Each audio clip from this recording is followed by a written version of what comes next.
President Trump threatens to ban the popular app TikTok. Fox 5 legal analyst Wendy Patrick joining us now to explain it's the one app, Wendy, I refuse to get into.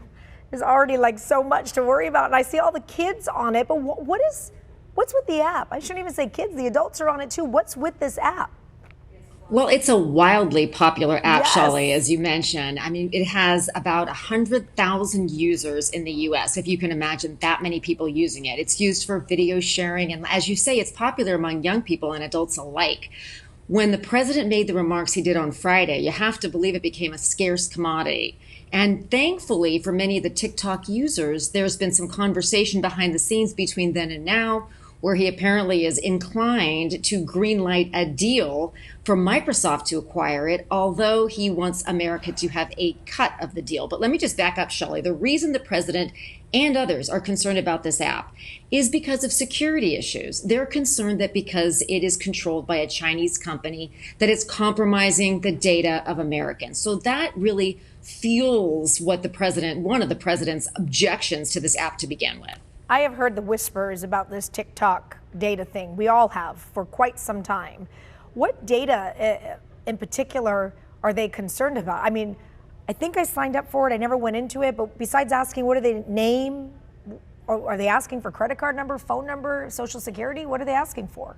Well, it has more to do with the content that we share. It is true that when you use certain apps, you have to give them different types of information, different volumes of information. You don't sign up and give them your credit card and your social security number. But there's a concern that they can access much more information than you directly share by having access to your information by virtue of you using the app.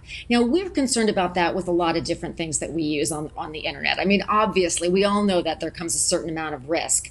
But TikTok is owned by a Chinese company, and that alone has caused much consternation, bipartisan consternation across the board for, like you say, it's been quite a while.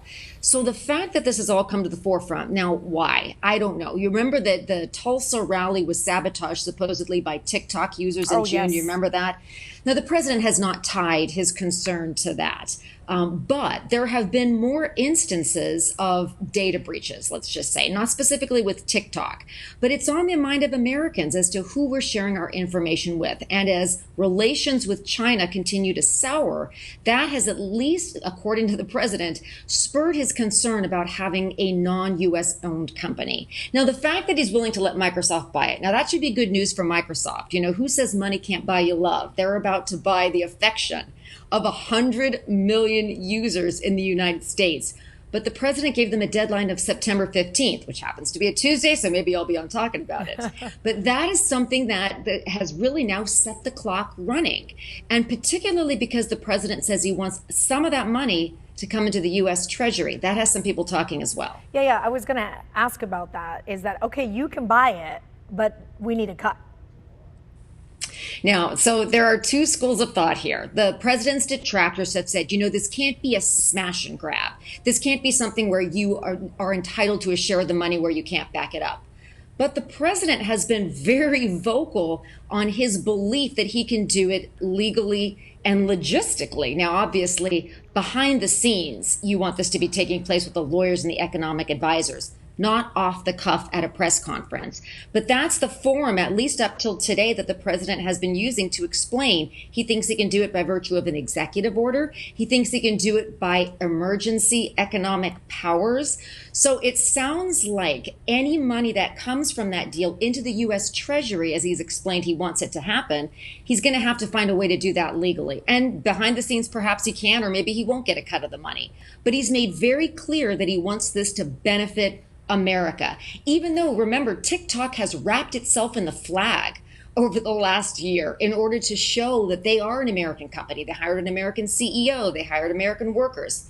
But the fact that they are still owned by a Chinese parent company is something that's forcing this sale. We have had our fair share of data breaches right here in the U.S. So even Yes, if Microsoft buys TikTok and now it's a U.S. owned company, how does that change the whole data privacy thing?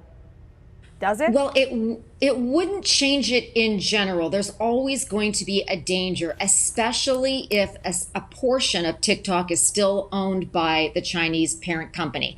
That has been something that many people that share that concern very deeply have said should preclude TikTok from operating in the US completely. But that's not going to go over well with users. It's far too popular. You have to believe even more people have downloaded it since the president's exclamation on Friday, because now it's become a scarce commodity.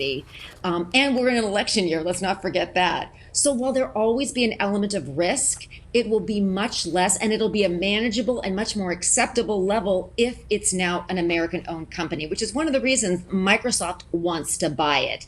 So many are predicting this deal will go through. The remaining questions remain as to who gets all of that money. Do we get a share of it, or is it a private sale between two companies? That's going to be the aftermath. But September 15th, between now and then, hopefully they'll work something out. All right, time will tell. Wendy, thank you. Always good to see you. Thanks, Shelley.